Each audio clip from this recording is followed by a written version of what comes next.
Hello नमस्कार दोस्तों, आज आपके सामने लेकर आया हूँ लूसेंट ऑब्जेक्टिव की चैप्टर नंबर 2 वैदिक संस्कृति 1500 ईसा पूर्व से 600 ईसा पूर्व की 100 एमसीक्यू क्वेश्चन। आप जानते हैं कि इस पे एक केबीसी टाइप का क्वेश्चन आंसर चलते हैं। आपको हर क्वेश्चन के लिए 20 सेकंड का टाइम मिलेगा और उसके बाद आपको आंसर बता दिया जाएगा। इससे आपको बेनिफिट होगी कि आप अपने आप को आंक सकते हैं कि आपने कितना वैदिक संस्कृति का आपकी तैयारी है। चलिए वीडियो को शुरू करते हैं और एक मजेदार खेल को आप एंजॉय करने की कोशिश करें।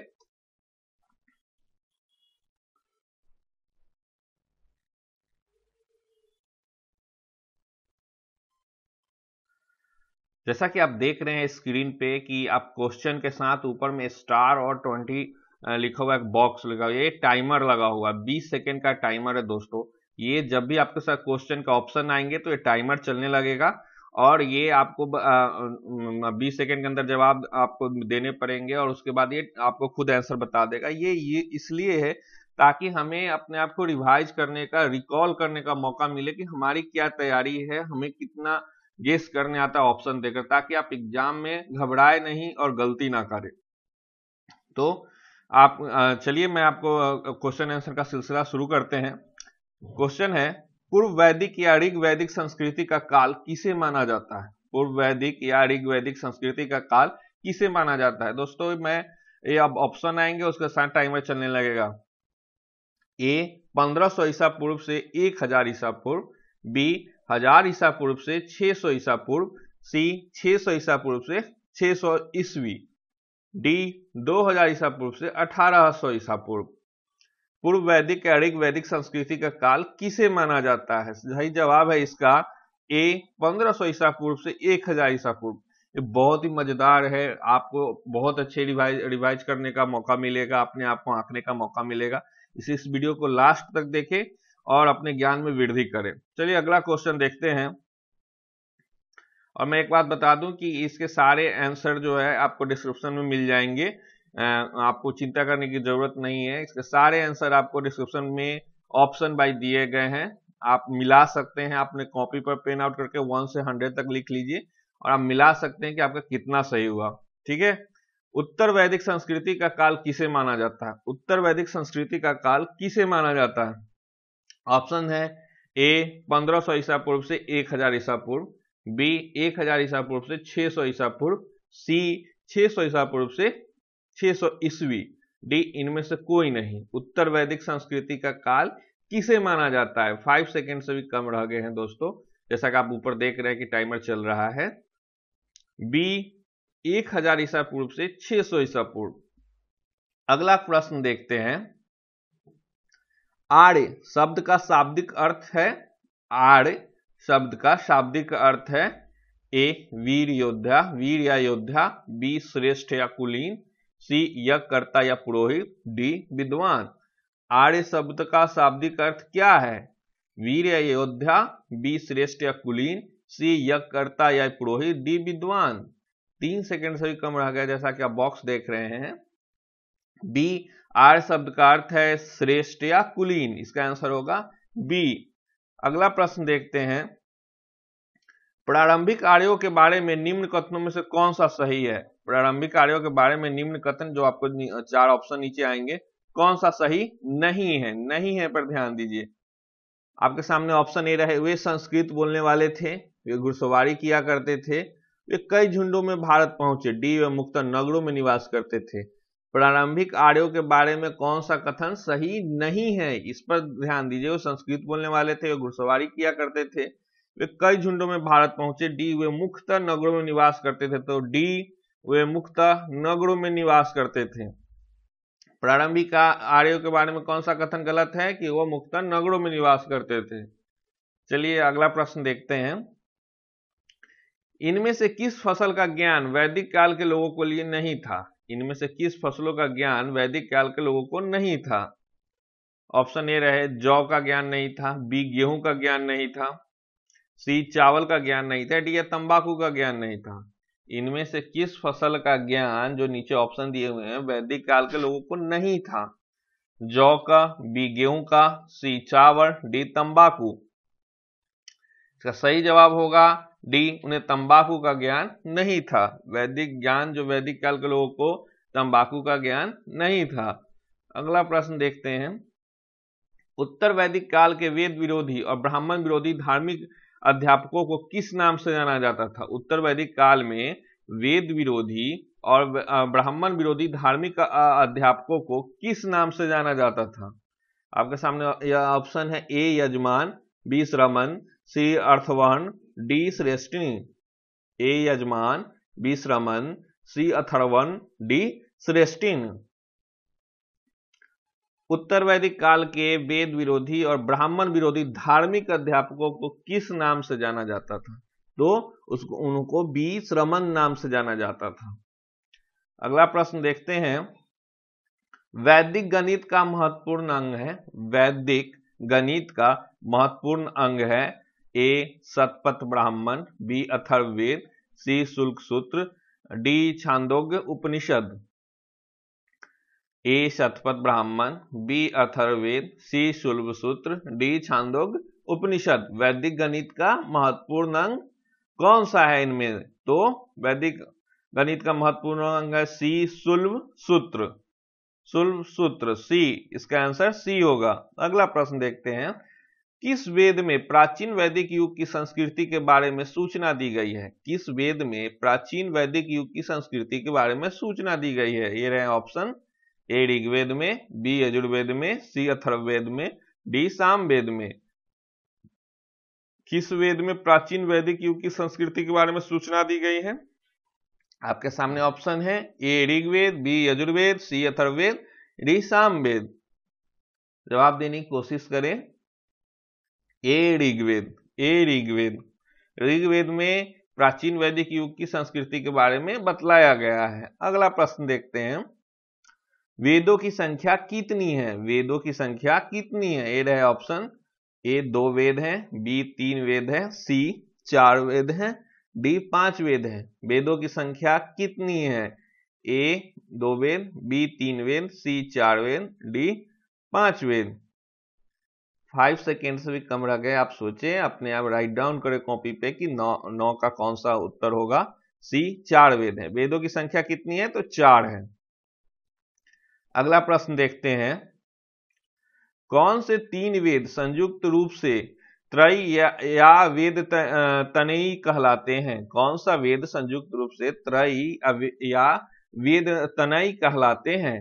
तो आपके सामने ऑप्शन है, ऋग्वेद, यजुर्वेद और सामवेद। बी ऋग्वेद, यजुर्वेद और अथर्ववेद, सी ऋग्वेद, सामवेद और अथर्ववेद, डी यजुर्वेद, सामवेद और अथर्ववेद। कौन से 3 वेद संयुक्त रूप से त्रयी कहलाते हैं? तो इसका सही आंसर होगा ए ऋग्वेद, यजुर्वेद और सामवेद को त्रयी कहते हैं या वेद तनयी कहते हैं। अगला प्रश्न देखते हैं, भारत के राज चिन्ह में प्रयुक्त होने वाले शब्द सत्यमेव जयते किस उपनिषद से लिए गए हैं? भारत के राज चिन्ह में प्रयुक्त होने वाले शब्द जो है सत्यमेव जयते हैं, किस उपनिषद से लिए गए हैं? इसके ऑप्शन है, ए मुंडक उपनिषद, बी कठ उपनिषद, सी ईर्ष उपनिषद, डी बृहदारण्यक उपनिषद। भारत के राज चिन्ह में जो प्रयोग है सत्यमेव जयते, जो मूवी भी बहुत इसमें चर्चा हुई है, इसमें कई बार अभी जो जॉन इब्राहिम की मूवी आई हुई है, कौन से इसके होंगे? तो मुंडक उपनिषद से लिए गए हैं सत्यमेव जयते। अगला प्रश्न देखते हैं, ऋग्वैदिक आर्यों का मुख्य व्यवसाय क्या था? ऋग्वैदिक आर्यों का मुख्य व्यवसाय क्या था? वो कृषि करते थे, बी पशुपालन, सी शिक्षा, डी व्यवसाय। ऋग्वैदिक आर्यों का मुख्य व्यवसाय क्या था? ए कृषि, बी पशुपालन, सी शिक्षा, डी व्यवसाय। आप सोचने का प्रयास कीजिए। आप देखें 100 में आपको कितने नंबर आते हैं, आप ध्यान रखें। बी पशुपालन। ऋग्वैदिक आर्यों का मुख्य व्यवसाय क्या था? पशुपालन था। अगला प्रश्न देखते हैं, भारतीय संस्कृति का आदि ग्रंथ कहा जाता है, किसे कहा जाता है? भारतीय संगीत का आदि ग्रंथ ए ऋग्वेद को कहा जाता है, बी उपनिषद को, सी खजुर्वेद को, डी सामवेद को। किसे कहा जाता है? भारतीय संगीत का आदि ग्रंथ कौन से होंगे? ए ऋग्वेद, बी उपनिषद, सी खजुर्वेद, डी सामवेद। तो भारतीय संगीत का आदि ग्रंथ डी सामवेद को कहा जाता है। अगला प्रश्न देखते हैं, प्रथम विधि निर्माता कौन है? प्रथम विधि निर्माता कौन है? ए मनु, बी चाणक्य, सी चंद्रगुप्त, डी सेल्यूकस। प्रथम विधि निर्माता कौन है? ए मनु है, बी चाणक्य है, सी चंद्रगुप्त, डी सेल्यूकस। किसने सबसे पहले विधि का निर्माण किया था? जल्दी से बताएं, 4 सेकंड से भी कम रह गए हैं। कमेंट्स करके भी बता सकते हैं। ए मनु, प्रथम विधि निर्माता मनु को कहा जाता है। अगला प्रश्न देखते हैं, कृष्ण भक्ति का प्रथम प्रधान ग्रंथ है? इन ऑप्शन में से बताइए। कृष्ण भक्ति का प्रथम प्रधान ग्रंथ है ए महाभारत, बी श्रीमद् भगवत गीता, सी गीत गोविंद, डी इनमें से कोई नहीं। कृष्ण भक्ति का प्रथम और प्रधान ग्रंथ है ए महाभारत, बी श्रीमद् भगवत गीता, सी गीत गोविंद, डी इनमें से कोई नहीं। कौन सा ऑप्शन सही है? तो बी श्रीमद् भगवत गीता। अगला प्रश्न देखते हैं, ऋग्वेद में संपत्ति का प्रमुख रूप क्या है? ऋग्वेद में संपत्ति का प्रमुख रूप क्या है? ये रहे ऑप्शन, ए गोधन, बी भूमि, सी ए बी दोनों, डी इनमें से कोई नहीं। ऋग्वेद में संपत्ति का प्रमुख रूप क्या है? ए गोधन, बी भूमि, सी ए और बी दोनों, डी इनमें से कोई नहीं। बताइए, 5 सेकेंड से भी कम रह गए, कमेंट्स करके भी बता सकते हैं। ए गोधन, ऋग्वेद में संपत्ति का प्रमुख रूप के जो है गोधन होता है। चलिए अगला प्रश्न देखते हैं, ऋग्वेद के किस मंडल में शूद्र का उल्लेख पहली बार मिलता है? ऋग्वेद के किस मंडल में शूद्र का उल्लेख पहली बार मिलता है? ऑप्शन ए रहा है 7वें मंडल में, बी 8वें मंडल में, सी 9वें मंडल और डी 10वें मंडल। किस मंडल में शूद्र का उल्लेख पहली बार मिलता है? बताने की कोशिश करें, कमेंट्स करके बता सकते हैं। जो नए हैं वो सब्सक्राइब कर लीजिए और वीडियो को लाइक कर दीजिए। ऋग्वेद के किस मंडल में शूद्र का उल्लेख पहली बार मिलता है? तो डी 10वें मंडल में शूद्र का उल्लेख मिलता है। अगला प्रश्न देखते हैं, पुराणों की संख्या कितनी है? पुराणों की संख्या कितनी है? ऑप्शन ए रहे ए 18, बी 17, सी 19, डी 16। देखने ऊपर टाइमर चल रहा है, बताएं 20 सेकंड के अंदर अपने आप को रिवाइज करें, अपने आप को रिकॉल करें कि बताएं पुराणों की संख्या कितनी है। ए 18, बी 17, सी 19, डी 16। तो पुराणों की संख्या है ए 18 पुराण है। चलिए अगला प्रश्न देखते हैं, वैदिक धर्म का मुख्य लक्षण इनमें से किसकी उपासना था? वैदिक धर्म का मुख्य लक्षण इसमें से किसकी उपासना था? ए प्रकृति, बी पशुपति, सी देवी माता, डी त्रिमूर्ति। बताएं वैदिक धर्म का मुख्य लक्षण इनमें से किसकी उपासना थी? देख रहे हैं स्क्रीन के ऊपर टाइमर चल रहा है। ए प्रकृति, बी पशुपति, सी देवी माता, डी त्रिमूर्ति। किसकी उपासना करते थे? ए प्रकृति की। अगला प्रश्न, किस देवता के लिए ऋग्वेद में पुरंदर शब्द का प्रयोग हुआ है? किस देवता के लिए ऋग्वेद में पुरंदर शब्द का प्रयोग हुआ है? ऑप्शन ए रहे ए इंद्र के लिए, बी अग्नि के लिए, सी वरुण, डी सोम। किसके लिए पुरंदर शब्द का उपयोग हुआ है ऋग्वेद में? बताएं, 12 सेकंड रह गए हैं, अपने आप को रिकॉल करें। किस देवता के लिए ऋग्वेद में पुरंदर शब्द का प्रयोग हुआ है? ए इंद्र, बी अग्नि, सी वरुण, डी सोम। ए इंद्र के लिए पुरंदर शब्द का प्रयोग हुआ है। 20 क्वेश्चन समाप्त हो गए दोस्तों। अब इस वीडियो को लाइक कर दीजिए, जो नए हैं सब्सक्राइब कर दीजिए, और ये भी बताइए कि ये कैसा लग रहा है क्विज का फॉर्मेट। क्या एक टाइम इतना ही रहने देना चाहिए या टाइम बढ़ाना चाहिए, टाइम घटाना चाहिए? अगला प्रश्न है, शुल्ब सूत्र किस विषय से संबंधित पुस्तक है? शुल्ब सूत्र किस विषय से संबंधित पुस्तक है? और ए रहे ऑप्शन, ए ज्यामिति, बी ज्योतिष, सी गणित, डी खगोल। शुल्ब सूत्र किस विषय से संबंधित है? तो ए ज्यामिति, बी ज्योतिष, सी गणित, डी खगोल। 10 सेकेंड रह गए हैं दोस्तों। उम्मीद है कि आप कॉपी पर जरूर लिख रहे होंगे अपने आप को आंकने के लिए कि आपको कितने 100 में नंबर आ रहे हैं, कितने आप सही कर रहे हैं। ए ज्यामिति का है शुल्ब सूत्र।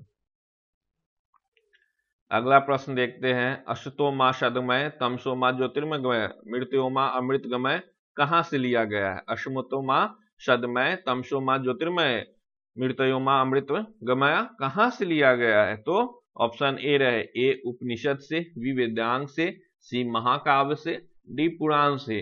कहाँ से लिया गया है अशतो माँ सदमय तमसो माँ ज्योतिर्मय मृत्योमा अमृत गमया कहाँ से लिया गया है? आप बताने की कोशिश करें, अपने आप को रिकॉल करें, 5 सेकंड से भी कम रह गए हैं, आप कॉपी पर राइट डाउन कर लें।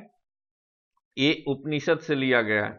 अब जब भी हमारे यूट्यूब चैनल पे क्विज देखे तो आप कॉपी पर वो क्वेश्चन वो थंबनेल पे ही दिया रहता है कितने क्वेश्चन का है, आप राइट डाउन कॉपी पर करने की कोशिश करें और अपने आप को उस पर जवाब देने की कोशिश करें कि इसका ये सही होगा, बी या सी या डी। आपको डिस्क्रिप्शन में पूरे क्वेश्चन वाइज नीचे आंसर शीट दे दिया जाएगा कि आप मिला सकते हैं डिस्क्रिप्शन देखकर कि कितने आपके सही हुए। ठीक है, अगला प्रश्न देखते हैं, आर्य भारत में बाहर से आए और सर्वप्रथम बसे थे। आर्य भारत में बाहर से आए और सर्वप्रथम कहाँ बसे थे? ए समातट पे, बी प्रयाग ज्योतिष में, सी पंजाब में, डी पांचाल में। आर्य भारत में बाहर से आए और सर्वप्रथम बसे थे, ऐसे थ्योरी बहुत विवाद में है, फिर भी क्वेश्चन तो आते हैं तो इन्हीं का जवाब देना पड़ता है ना। आर्य भारत में बाहर से आए और सर्वप्रथम बसे थे, सी पंजाब में। बहुत से इतिहास में थ्योरी जो है विवादास्पद होती है और हम जो पढ़ते हैं उसमें मानना पड़ता है क्योंकि वही क्वेश्चन एग्जाम में आते हैं। हमारे क्या मत हैं, चाहे अब क्या तर्क आ रहे हैं, उससे कुछ खास लेना देना नहीं होता एग्जाम के व्यू से। जो राइट डाउन किया जा चुका है, जिसको प्रमाणित सरकार द्वारा किया जा चुका है, जो हमारे सिलेबस में पढ़ाया जा चुका है, वही हमें उत्तर देने होते हैं। चलिए अगला प्रश्न देखते हैं, वेदों और अपौरुषेय क्यों कहा जाता है? वेदों को अपौरुषेय क्यों कहा जाता है? ऑप्शन ए रहे, ए क्योंकि वेदों की रचनाएं देवताओं द्वारा की गई, बी क्योंकि वेदों की रचना पुरुषों द्वारा की गई, सी क्योंकि वेदों की रचना ऋषियों द्वारा की गई, डी इनमें से कोई नहीं। वेदों को अपौरुषेय क्यों कहा जाता है? क्योंकि वेदों की रचना देवताओं द्वारा की गई, बी क्योंकि वेदों की रचना पुरुषों द्वारा की गई, सी क्योंकि वेदों की रचना ऋषियों द्वारा की गई, ए क्योंकि वेदों की रचना देवताओं द्वारा की गई इसलिए वेदों को अपौरुषेय कहा जाता है। अगला प्रश्न देखते हैं, वैश्विक दर्शन के प्रतिपादक है, वैश्विक दर्शन के प्रतिपादक है, A option A Kapil, B Akshapada Gautam, C Uluka Kanada, D Patanjali. वैश्विक दर्शक के प्रतिपादक है A Kapil, B Akshapada Gautam, C Uluka Kanada, D Patanjali. वैश्विक दर्शन के प्रतिपादक है तो इसका सही जवाब होगा सी उलुक कनद। सी उलुक कनद जो है वैशेषिक दर्शन के प्रतिपादक है। अगला प्रश्न देखते हैं, मीमांस या पूर्व मीमांस दर्शन के प्रतिपादक है। मीमांस या पूर्व मीमांस दर्शन के प्रतिपादक है ए जैमिनी, बी बदरायन, सी कपिल, डी गौतम। ए जैमिनी, बी बदरायन, सी कपिल, डी गौतम। बताएं, 10 सेकंड से कम रह गए हैं।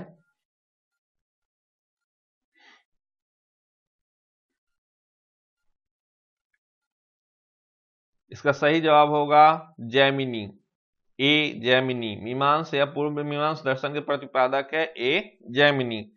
ये लूसेंट ऑब्जेक्टिव जो एक बुक आती है जो कंपटीशन में बहुत ही फेमस है, उसके चैप्टर नंबर 2 चल रहे हैं, हिस्ट्री के चैप्टर नंबर 2, आप ध्यान से देखें।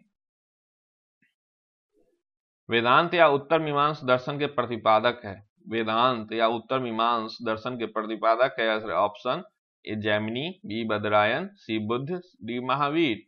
वेदांत या उत्तर मीमांस दर्शन के प्रतिपादक कौन से हैं? A Jaimini, B Badarayana, C Buddha, D Mahavir.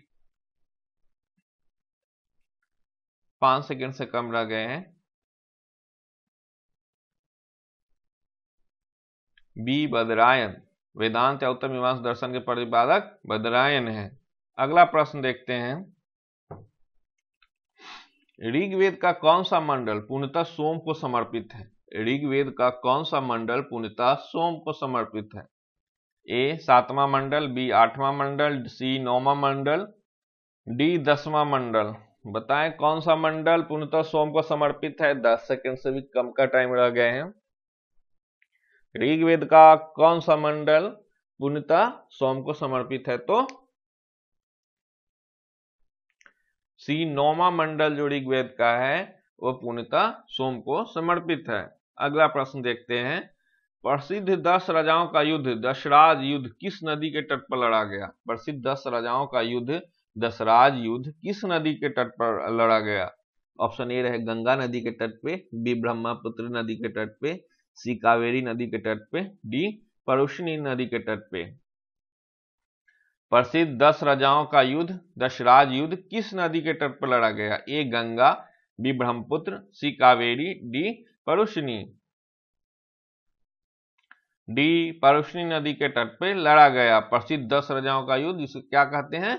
दशराज युद्ध। 30वां प्रश्न आ गया आपके सामने। धर्मशास्त्रों में भू राजस्व की दर क्या है? धर्मशास्त्रों में भू राजस्व की दर क्या है? ए 1/3, बी 1/5, सी 1/6, डी 1/7।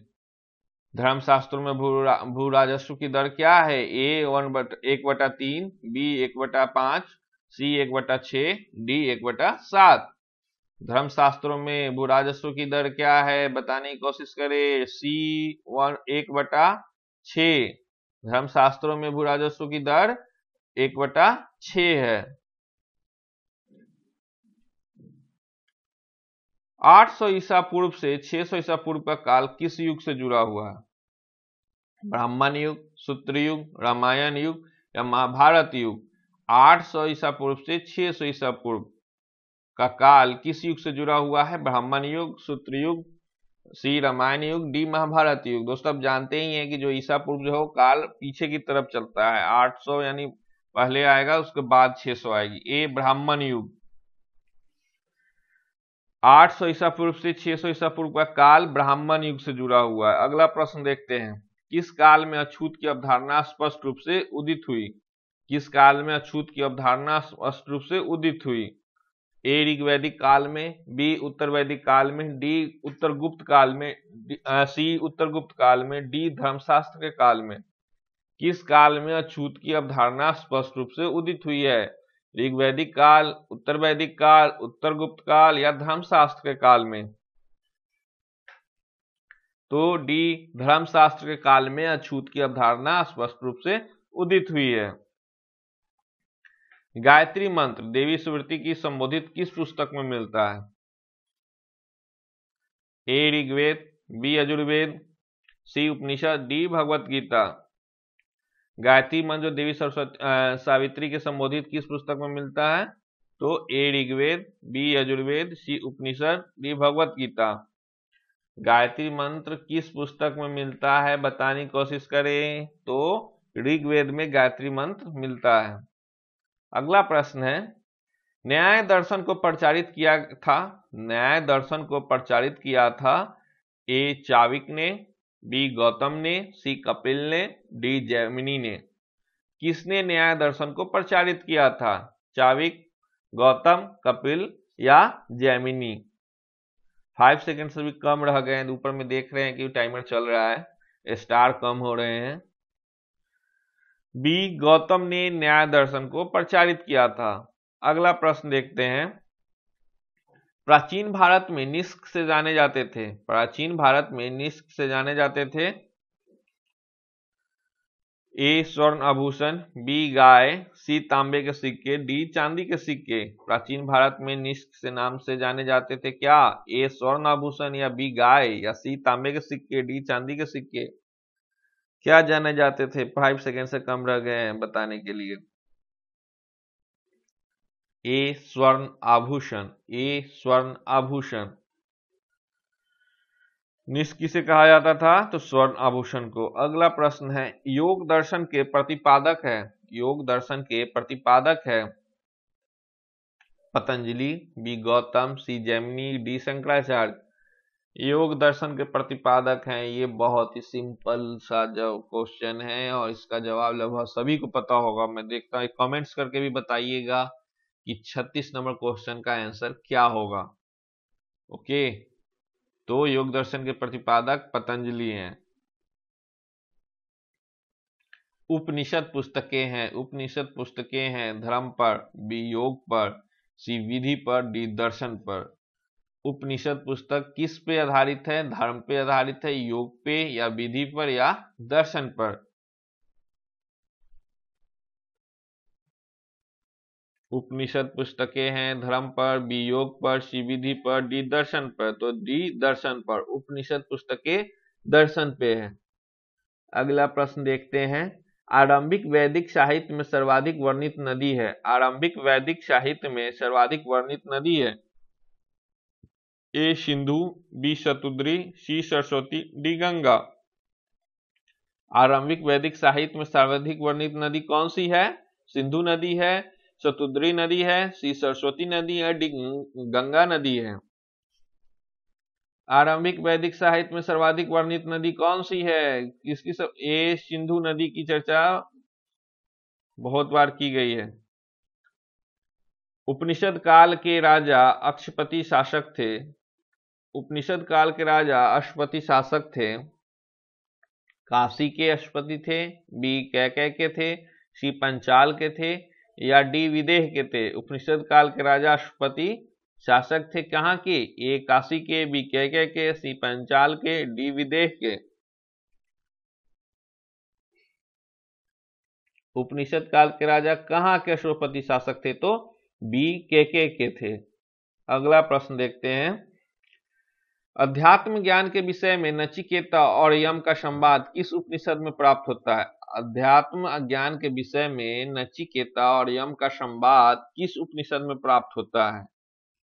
ए बृहदारण्यक उपनिषद में, बी ए छाछंदोग्य उपनिषद में, सी कठोपनिषद में, डी केन उपनिषद में। ए बृहदारण्यक उपनिषद में, बी छांदोग्य उपनिषद में, सी काठोपनिषद में, डी केन उपनिषद में। अध्यात्म ज्ञान और विषय में नचिकेता और यम के बीच, सी काठोपनिषद में।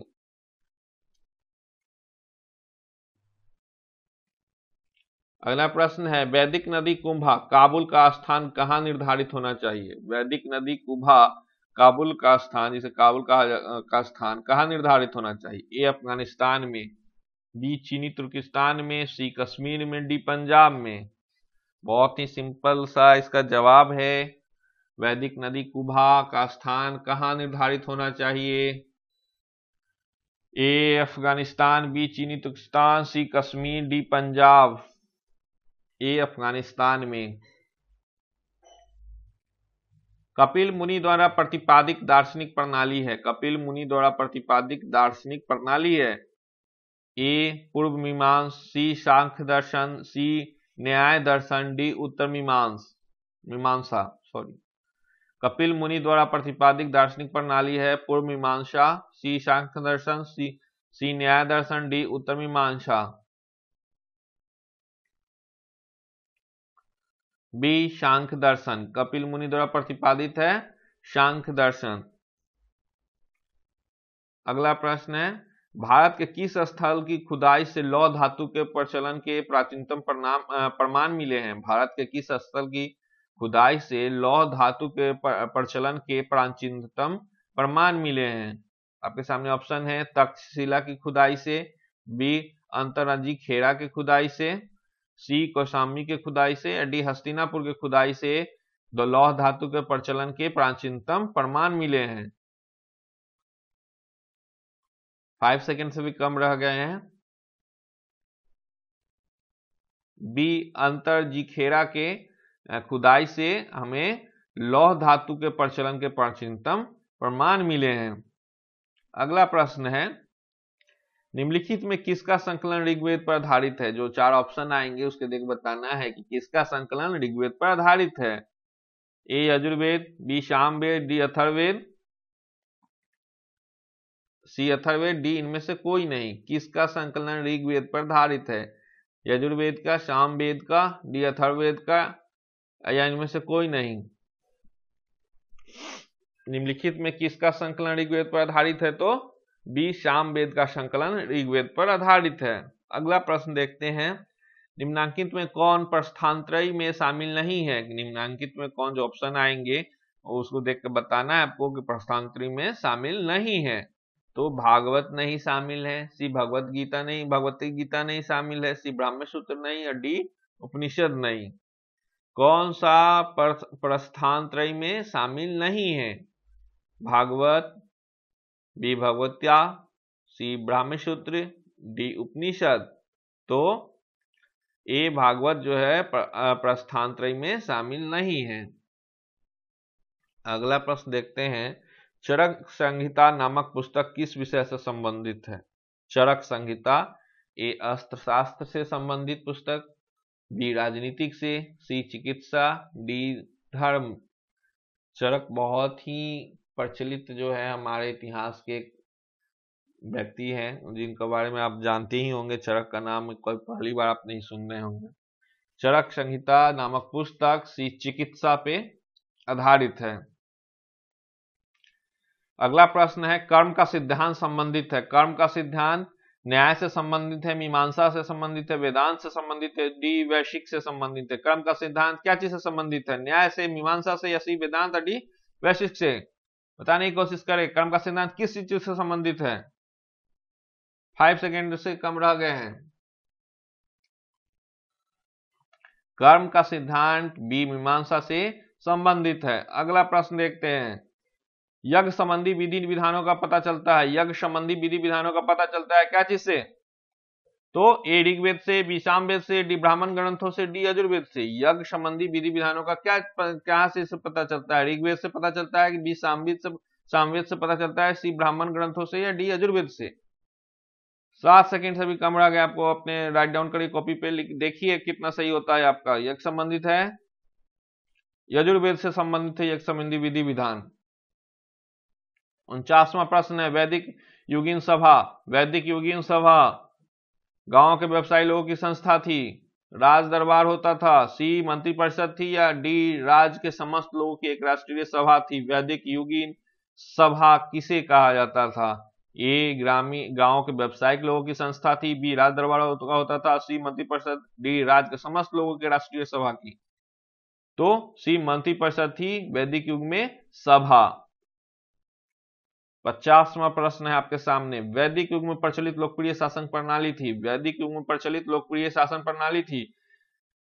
आपके सामने ये ऑप्शन है, ए निरंकुश, बी प्रजातंत्र, सी गणतंत्र, डी वशांगुनत राजतंत्र। वैदिक युग में प्रचलित लोकप्रिय शासन प्रणाली क्या थी? निरंकुश थी, प्रजातंत्र वाली थी, गणतंत्र वाली थी, या वंशानुगत राजतंत्र वाली थी?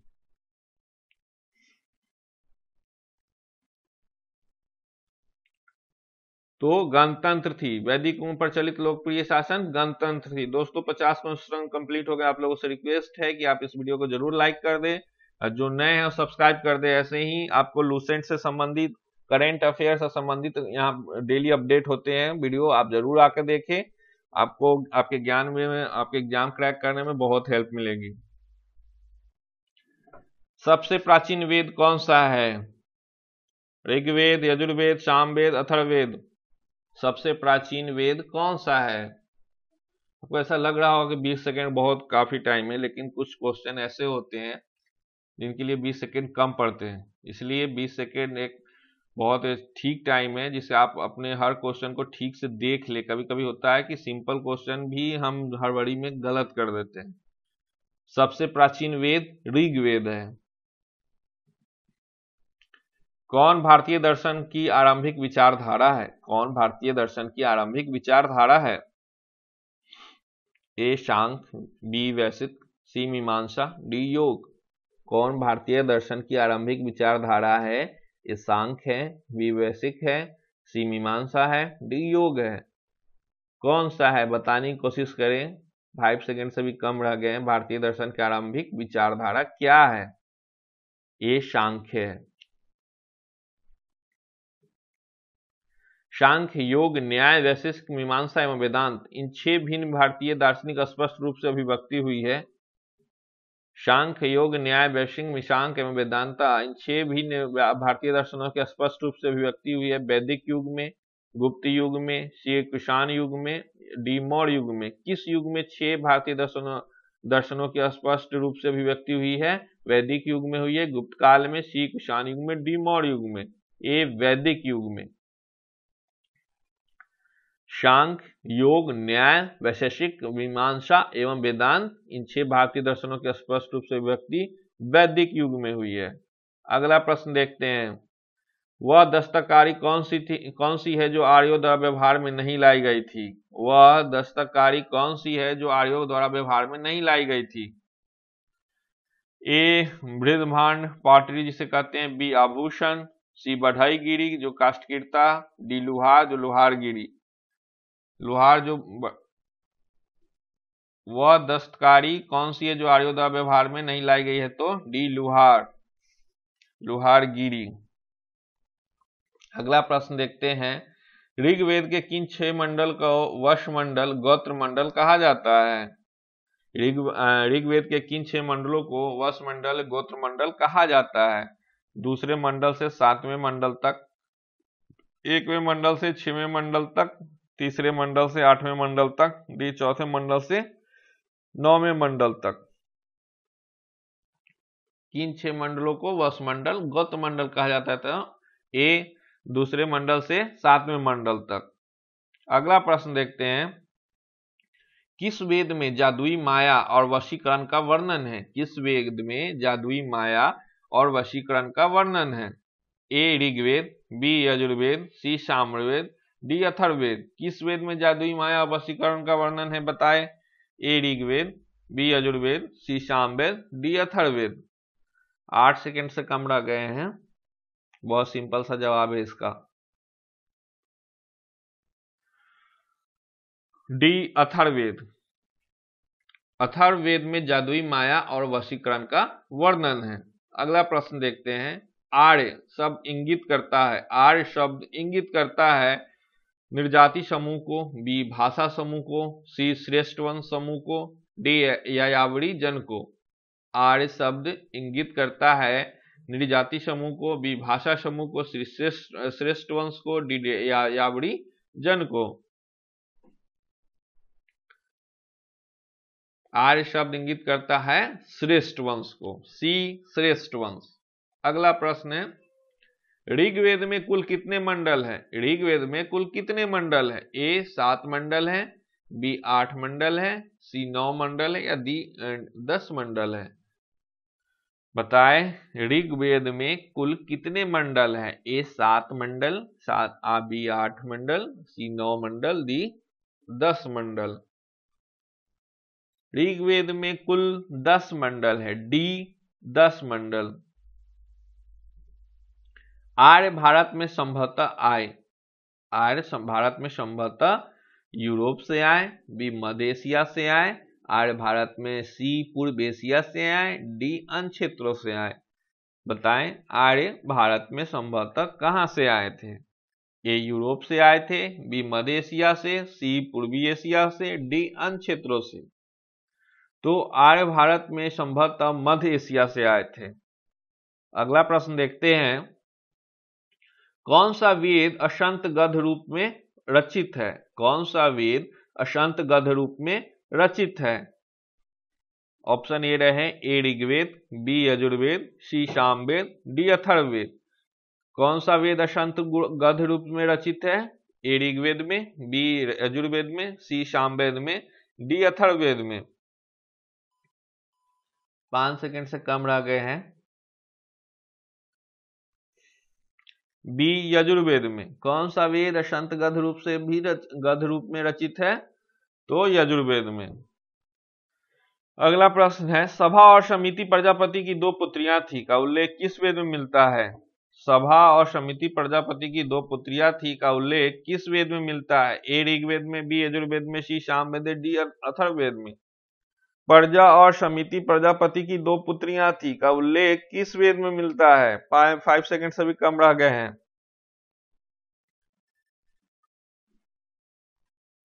बी अथर्ववेद में। सभा और समिति प्रजापति की 2 पुत्रियां थी का उल्लेख कहां मिलता है? डी अथर्ववेद में।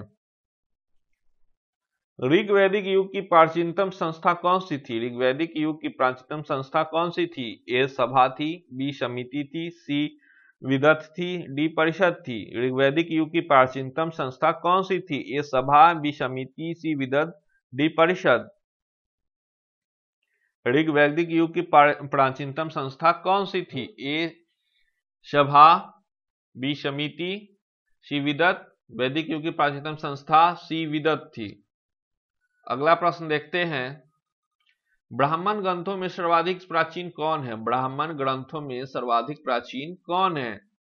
ए ऐतरेय ब्राह्मण, बी शतपथ ब्राह्मण, सी गोपशथ ब्राह्मण, डी पंचविश ब्राह्मण। प्राचीन ब्राह्मण ग्रंथों में सर्वाधिक प्राचीन सबसे पुराना कौन है?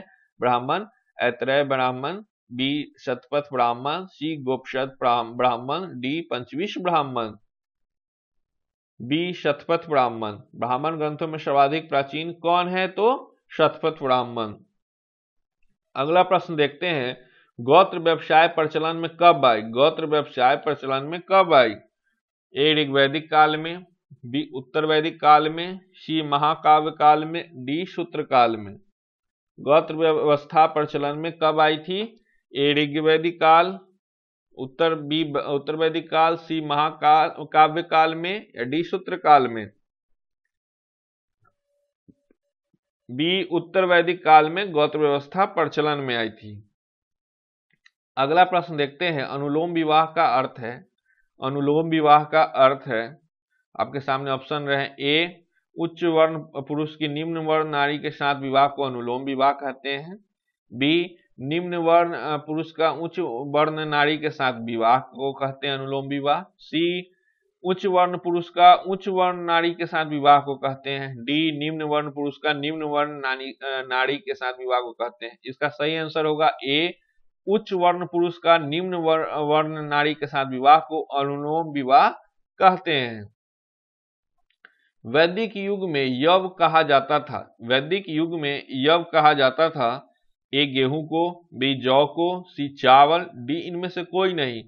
वैदिक युग में यव को कहा जाता था, ए गेहूं, बी जौ, सी चावल, डी इनमें से कोई नहीं। किसे वैदिक युग में यव कहा जाता था? 5 सेकेंड भी कम रह गए हैं। बी जौ को यव कहा जाता था किस काल में? वैदिक युग में। अगला प्रश्न देखते हैं, व्रीहि शब्द किसके लिए प्रयुक्त हुआ है? व्रीहि शब्द किसके लिए प्रयुक्त हुआ है? ए चावल के लिए, बी गेहूं के लिए, सी कपास के लिए, डी जौ के लिए। व्रीहि शब्द किसके लिए प्रयुक्त हुआ है?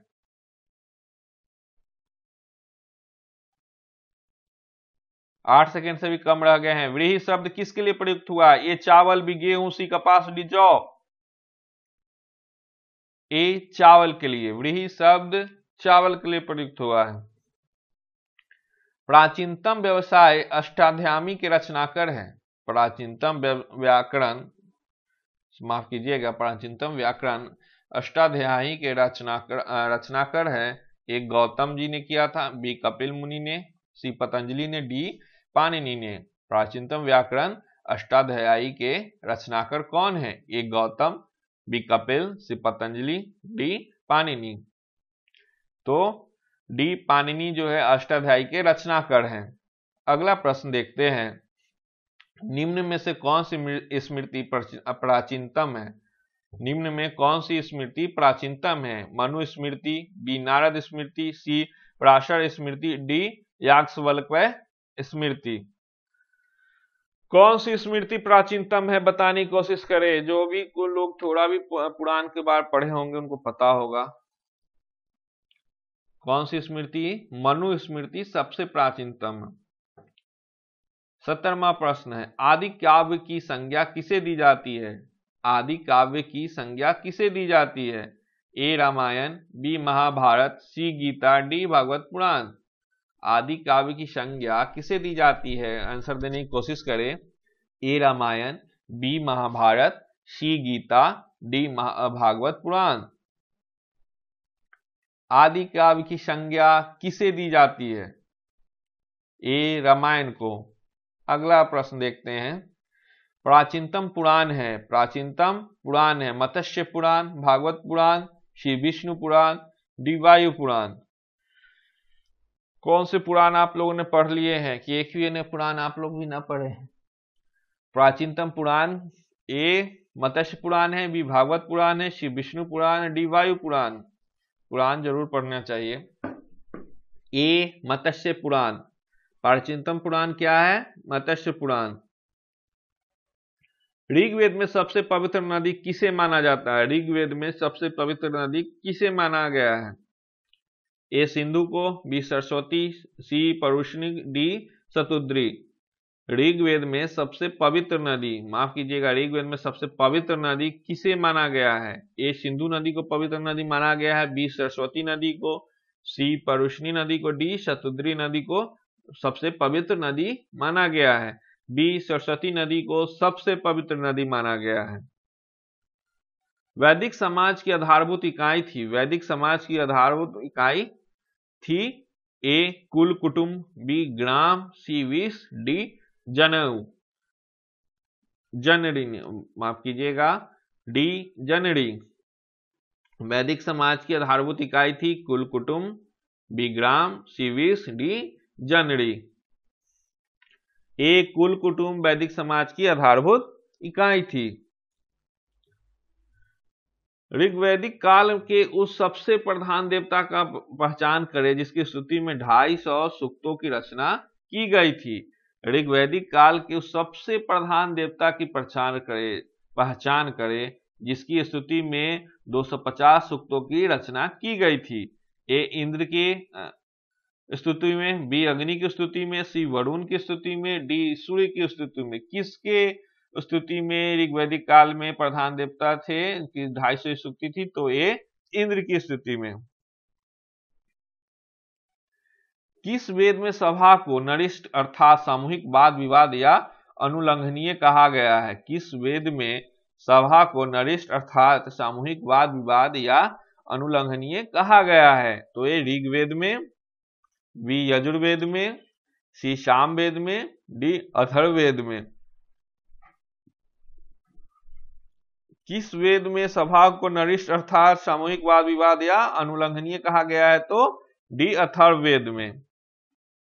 अगला प्रश्न देखते हैं, किस रचना में नारी को सूरा और पांसा के साथ 3 प्रमुख बुराइयों में शामिल किया गया है? किस रचना में नारी को सूरा और पांसा के साथ 3 प्रमुख बुराइयों में शामिल किया गया है? ए मंत्रायणी संहिता, बी जबाल उपनिषद, सी तत्व ब्राह्मण, डी छांदोग्य उपनिषद। किस रचना में नारी को सूरा और पांसा के साथ 3 प्रमुख बुराइयों में शामिल किया गया है? तो इसका सही जवाब होगा ए मैत्रेयणी संहिता में। अगला प्रश्न है, संस्कारों की कुल संख्या कितनी है? संस्कारों की कुल संख्या कितनी है? ए 14, बी 15, सी 16, डी 17। संस्कारों की कुल संख्या कितनी है? ए 14, बी 15, सी 16, डी 17। जवाब देने की कोशिश करें। संस्कारों की कुल संख्या सी 16 है। संस्कारों की कुल संख्या सी 16 है। 3 ऋण में शामिल नहीं है, 3 ऋण में शामिल नहीं है। दैव ऋण, पितृ ऋण, सी ऋषि ऋण, डी मातृ ऋण। कौन सा ऋण शामिल नहीं है? देव ऋण, पितृ ऋण, ऋषि ऋण, डी मातृ ऋण। 8 सेकेंड से भी कम रह गए जवाब देने के लिए। कौन सा ऋण शामिल नहीं है? देव ऋण, पितृ ऋण, ऋषि ऋण, मातृ ऋण। तो मातृ ऋण 3 ऋण में शामिल नहीं है। अगला प्रश्न है, ऋग्वैदिक काल से संबंधित मृदभांड संस्कृति है। ऋग्वैदिक काल से संबंधित मृदभांड संस्कृति है। ए गेरुवर्णी मृदभांड संस्कृति, बी चित्र धूसर मृदभांड संस्कृति, सी ए और बी दोनों, डी इनमें से कोई नहीं। कौन सा ऋग्वैदिक काल से संबंधित मृदभांड संस्कृति है? ए गेरुवर्णी मृदभांड संस्कृति, बी चित्रित धूसर मृदभांड संस्कृति। इसका सही जवाब होगा ए गेरुवर्णी मृदभांड संस्कृति। उत्तर वैदिक काल से संबंधित मृदभांड संस्कृति है। उत्तर वैदिक काल से संबंधित मृदभांड संस्कृति है। ए गेरुवर्णी मृदभांड संस्कृति, बी चित्रित धूसर मृदभांड संस्कृति, सी ए और बी दोनों, डी इनमें से कोई नहीं। उत्तर वैदिक काल से संबंधित मृदभांड संस्कृति कौन सी है? ए गेरुवर्णी मृदभांड संस्कृति, बी चित्रित धूसर मृदभांड संस्कृति, सी ए बी दोनों का सही जवाब होगा बी, चित्रधूसर मृतभान संस्कृति। हरियाणा प्रांत में चित्रधूसर मृतभान स्थल किस स्थान पर हाल में किए गए उत्खननों में प्रकाश में आया है? हरियाणा प्रांत में चित्रधूसर मृतभान स्थल किस स्थान पर हाल में किए गए उत्खननों से प्रकाश में आया है? ए आलमगीरपुर, बी भगवानपुर, सी हस्तिनापुर, डी कुरुक्षेत्र। हरियाणा प्रांत में चित्रधूसर मृतभान स्थल किस स्थान पर हाल में किए गए उत्खननों में प्रकाश में आया है? तो इसका सही जवाब होगा बी भगवानपुर, बी भगवानपुर। प्राचीनतम विवाह संस्कारों का वर्णन करने वाला विवाह सूक्त किसमें पाया जाता है? प्राचीनतम विवाह संस्कारों का वर्णन करने वाला विवाह सूत्र किसमें पाया जाता है? ए ऋग्वेद में, बी यजुर्वेद में, सी सामवेद में, डी अथर्ववेद में। प्राचीनतम विवाह संस्कार का वर्णन करने वाला विवाह सूक्त किसमें पाया जाता है? ए ऋग्वेद में, बी यजुर्वेद में, सी सामवेद में, डी अथर्ववेद में। तो ए ऋग्वेद में पाया जाता है प्राचीनतम विवाह संस्कारों का वर्णन करने वाला विवाह सूक्त। अगला प्रश्न देखते हैं, ऋग्वेद में अघन वध योग नहीं शब्द का प्रयोग किसके लिए किया गया? ऋग्वेद में अघन वध योग नहीं शब्द का प्रयोग, अघन मतलब वध योग नहीं शब्द का प्रयोग किसके लिए किया गया? ए ब्राह्मण के लिए, बी गाय के लिए, सी स्त्री के लिए, डी पुरोहित के लिए। किसके लिए वध योग शब्द जो अघन प्रयोग किया गया है? ए ब्राह्मण, बी गाय, सी स्त्री, डी पुरोहित। तो बी गाय के लिए अघन शब्द का प्रयोग किया गया है। ऋतु प्राकृतिक संतुलन स्थापित करने के कारण किस वैदिक देवता को ऋतस्य गोप कहा गया है?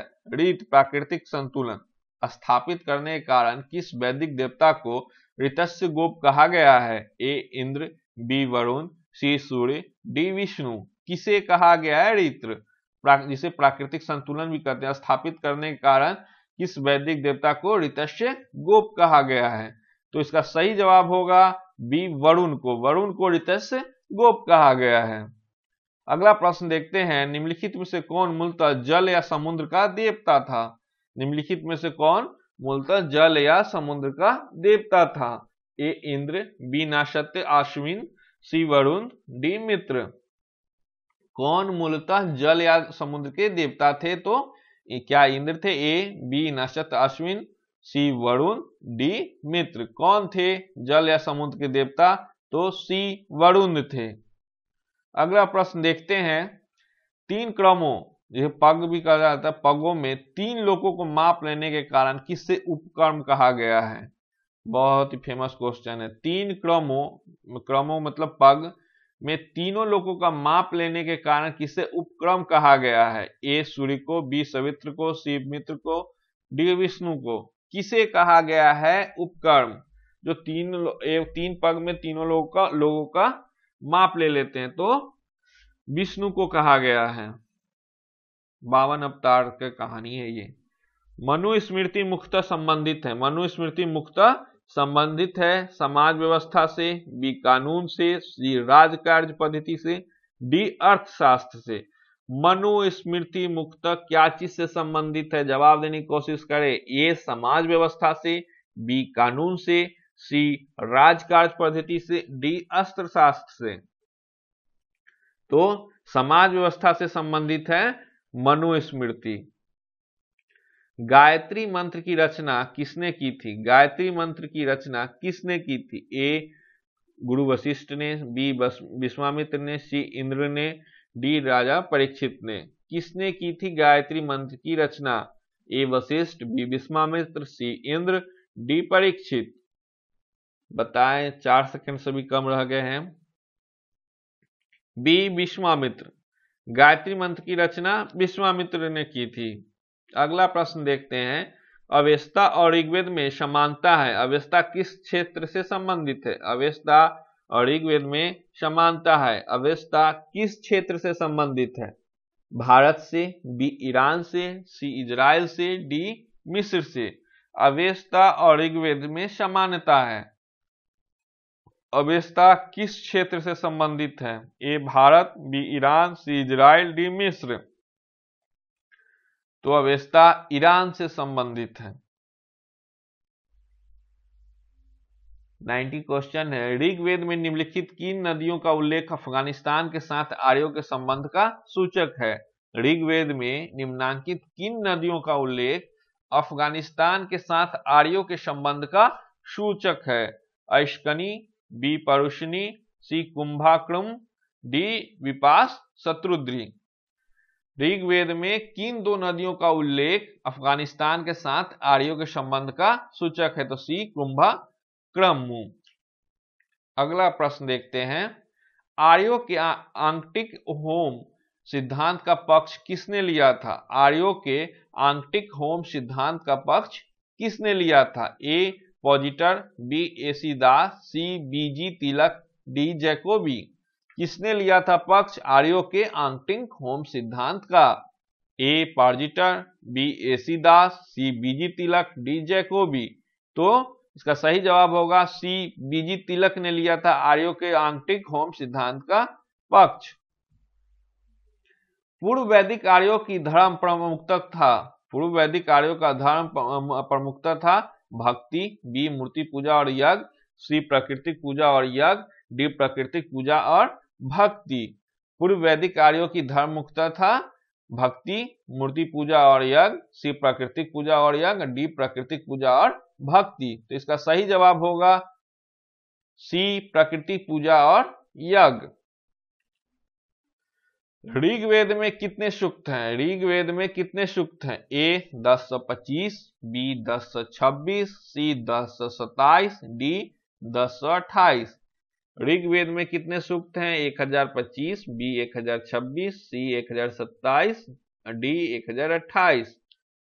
5 सेकेंड से भी कम रह गए जवाब देने के लिए।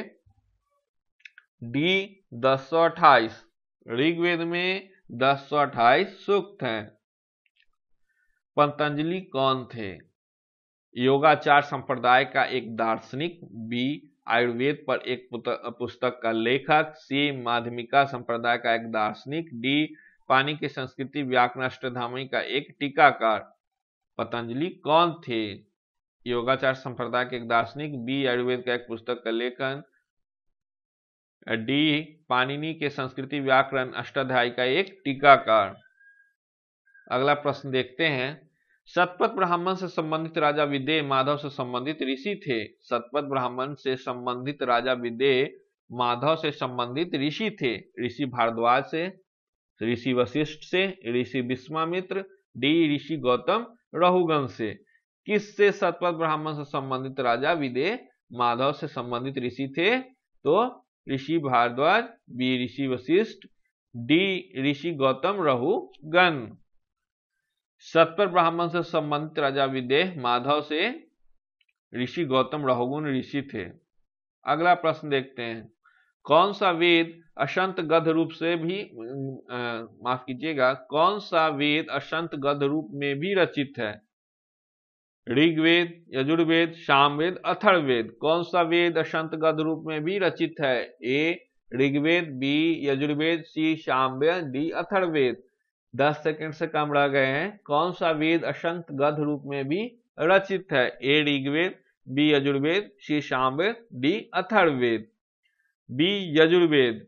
तो यजुर्वेद जो है अशंत गद्य रूप में भी रचित है। अगला प्रश्न देखते हैं, निम्नलिखित में कौन सी एक ऋग्वैदिक कार्यों की लाक्षणिक विशेषता नहीं है? निम्नलिखित में कौन सी एक ऋग्वैदिक कार्यों की लाक्षणिक विशेषता नहीं है? ए वे अश्वरथों और कांसों के उपयोग से परिचित थे, बी वे लोहे के उपयोग से परिचित थे, सी वे गौ से परिचित थे जो संपत्ति का सर्वाधिक महत्वपूर्ण रूप थी, डी वे ताम्र और आधुनिक हल फाल के उपयोग से परिचित थे। क्वेश्चन एक बार फिर से देख लिए, कौन सी एक ऋग्वैदिक कार्यों की लाक्षणिक विशेषता नहीं है? तो बी वो लोहे के उपयोग से परिचित थे, उनकी लाक्षणिक विशेषता नहीं है।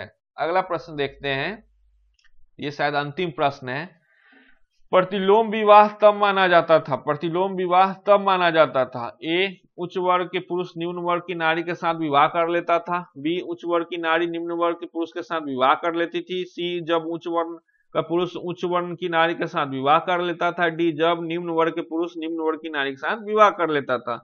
बताएं प्रतिलोम विवाह कब माना जाता था? तो उच्च वर्ण की नारी की निम्न वर्ग के पुरुष के साथ विवाह कर लेती थी तो उसे प्रतिलोम विवाह माना जाता था। दोस्तों ये इतना ही लुसेंट ऑब्जेक्टिव के जो सेकेंड अध्याय है, दूसरे अध्याय से क्वेश्चन बनता है। ये आप वीडियो को सब्सक्राइब, ऐसे ही वीडियो आते रहेंगे लुसेंट से आधारित और एसपीडी से आधारित आते रहेंगे वीडियो। इसके लिए आप सब्सक्राइब कर, इस वीडियो को लाइक कर दें। और हाँ, ये जितने भी आप क्वेश्चन आंसर शीट में राइट डाउन किए हैं आप डिस्क्रिप्शन में मिला ले कि आपका कितना सही है। इसका डिस्क्रिप्शन में आंसर शीट दे दिया गया है, उससे आप तुलना कर लें कि आप कितना सही है, कितनी तैयारी करने की जरूरत है। चलिए धन्यवाद, आज के लिए बहुत बहुत धन्यवाद।